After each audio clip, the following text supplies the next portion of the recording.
Di mana letak rahasia kekuatan kita? Kalau kekuatan itu ada pada harta, maka saat jatuh miskin, bangkrut, rugi, akhirnya kita lemah karena bertumbuh kepada harta. Kalau kekuatan kita berada pada kuasa, pada saat tidak lagi ada kuasa, hampa, kosong, tak bermakna, post power syndrome, penyakit setelah tidak ada kuasa.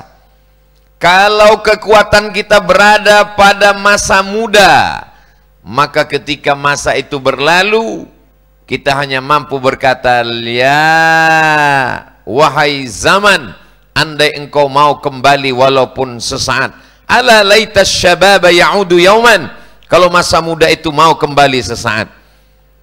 Rahasia kekuatan kita bukan pada harta, karena akan binasa. Rahasia kekuatan kita bukan pada masa muda, karena akan berlalu. Rahasia kekuatan kita bukan pada kuasa, karena akan sirna.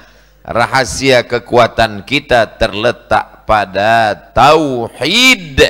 Tauhid diambil dari kata wahada, yuwahidu, wahid satu, wahada, yuwahidu, mensatukan, mengesakan, menunggalkan, hanya dia saja.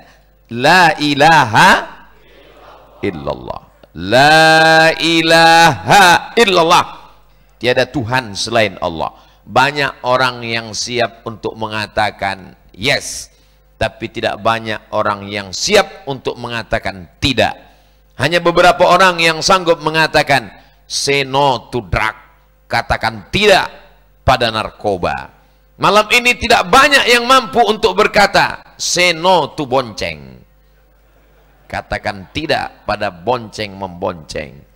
Maka ketika dia masuk ke dalam agama ini, ketika dia sign in, ketika dia log in, dia berani berkata la ilaha illallah, tidak pada kayu, tidak pada batu, tidak pada hantu, kecuali kamu.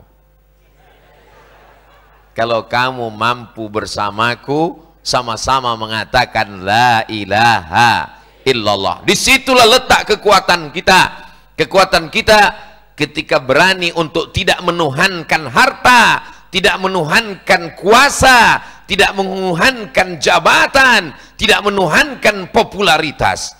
Tapi itu tidak semudah menggerakkan anak lidah, tidak semudah membalik telapak tangan. Perlu menanamkan keyakinan itu berapa lama? 12 SKS Ustaz. Perlu menanamkannya 13 tahun sebelum sholat, sebelum puasa, sebelum zakat, sebelum haji. Kapan baru diwajibkan sholat? Setelah Isra dan Mi'raj.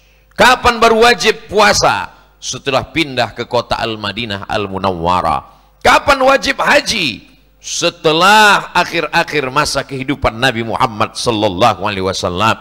Lalu selama 13 tahun itu apa yang ditanamkan? Ketauhidan, bahwa kita hanya menyembah kepada Allah Subhanahu wa taala. Kalau itu yang menjadi dasar, maka kita akan tetap tegar, tidak memperdulikan ucapan komen manusia.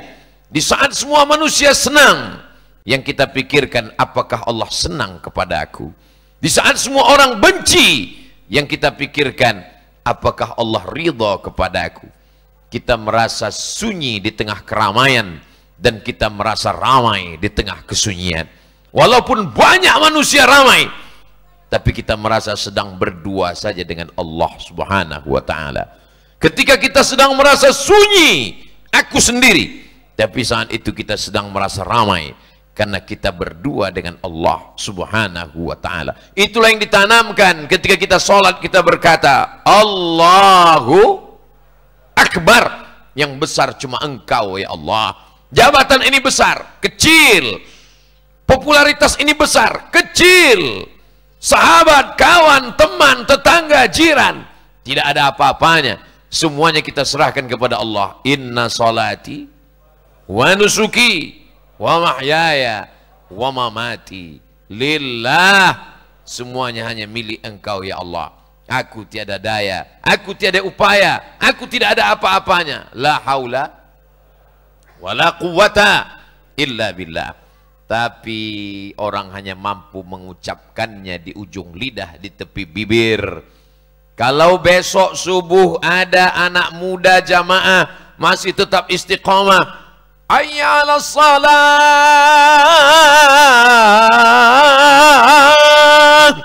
belum azan berkumandang, dia sudah duduk di masjid. Masya Allah, anak muda kita cepat datang ke masjid, memang nggak pulang dari tadi malam. Bagi dia semua ini kecil, yang besar itu hanya Allah Subhanahu wa ta'ala. Tapi ketika ada orang dengan gegap gempita malam penuh dengan kehebohan sampai sholat subuh ketinggalan, sesungguhnya dia sudah membesarkan malam. Allah kecil, tak ada apa-apanya. Besarkan Allah Subhanahu wa ta'ala dalam akalmu, dalam hatimu, dalam lisanmu, dalam pikiranmu. Maka yang lain kecil. Dunia ini hampa, tidak ada apa-apanya. Kita merenung sejenak.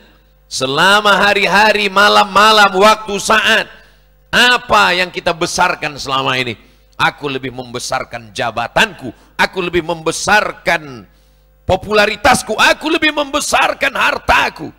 Maka kita merenung sejenak. At-tafakkur sa'ah, berpikir sesaat, khairum min qiyami laylah, lebih baik daripada beribadah semalam suntuk.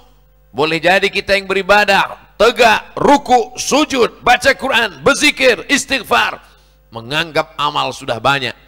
Kita belum ada apa-apanya karena kita masih membesarkan selain Allah Subhanahu wa ta'ala. Nabi-nabi dikirim oleh Allah Subhanahu wa ta'ala untuk bercerita kepada kita bagaimana besar hebatnya kekuasaan Fir'aun, dan Nabi Musa alaihissalam ada di sana. Begitu mudahnya Allah mengeluarkan Nabi Musa dari kehebatan kekuasaan Fir'aun. Akhirnya ketika dia keluar, di saat itu dia sedang berada sendiri. Allah ingin mengatakan, aku ingin berdua dengan engkau wahai Musa alaihissalam. Bagaimana hebatnya kekuasaan yang ada pada zaman Nabi Ibrahim alaihissalam. Lalu apa yang diinginkan Allah Nabi Ibrahim? Nabi Ibrahim jauh dari ayahnya Azar. La illam tantahi, kalau kau tidak berhenti menceramahi aku, mendakwahi aku, la arjumannaka, aku akan lempar engkau pakai batu sampai mati. Wahjurni malia, tinggalkan aku. Lepas dari orang tua, lepas dari umatnya semuanya. Lalu kemudian Nabi Ibrahim melawan arus mainstream, semuanya menyembah berhala, semuanya menyembah bintang gemintang. Nabi Ibrahim mampu mengalahkan itu semua. Sampai pada akhirnya karena melawan orang banyak, harriquhu, bakar dia. Semuanya berkumpul untuk membakar. Disitulah kekuasaan Allah datang.